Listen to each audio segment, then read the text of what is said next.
He attacked me with a screwdriver once. I'll never forget the intent he had in him. The intent he had in him. If it wasn't for Mum, he would have hurt me bad. I found out somewhere along the line that when we lived in London, Jamie was a handful. He used to escape and run away.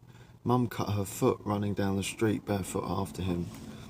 He could be a little shit sometimes, but he wasn't fiery like me. He was stone cold and calculated. I'm not sure if Mum was coping too well. She didn't have the relationship with her mum that I did with mine. I think my mum, although she was loved, was neglected in some way.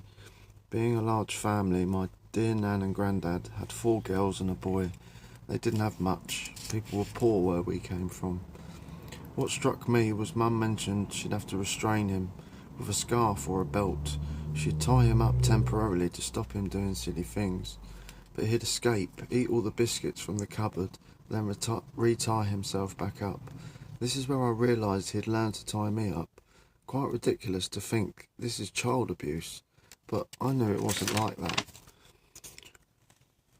At about the age of 11, I became curious about certain things. Nobody sat us down and talked to us or taught us anything, so naturally, like my brother, I acted out like he did.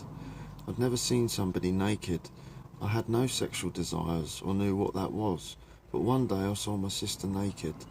I was curious to see what a girl looked like. I'd never seen one before, except maybe my mum as a baby.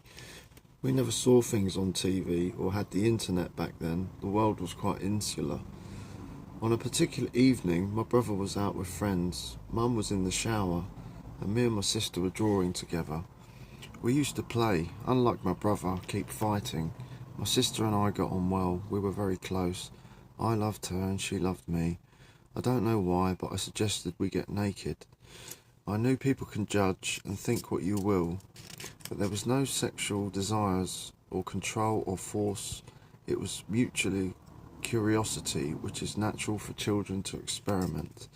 It is a point like this that a parent should intervene or talk about things with their children. I don't know, I'm not a parent. It can't be an easy thing, however, it is necessary for development and learning. It sounds awful how I'm writing this, but my sister was sitting on my knee. There was no contact or anything, just 2 children sitting naked. Well, this is where it gets to be the beginning of my end, where my whole world is about to be flipped upside down. Little do I know, my brother comes into the room and starts screaming, "Mum,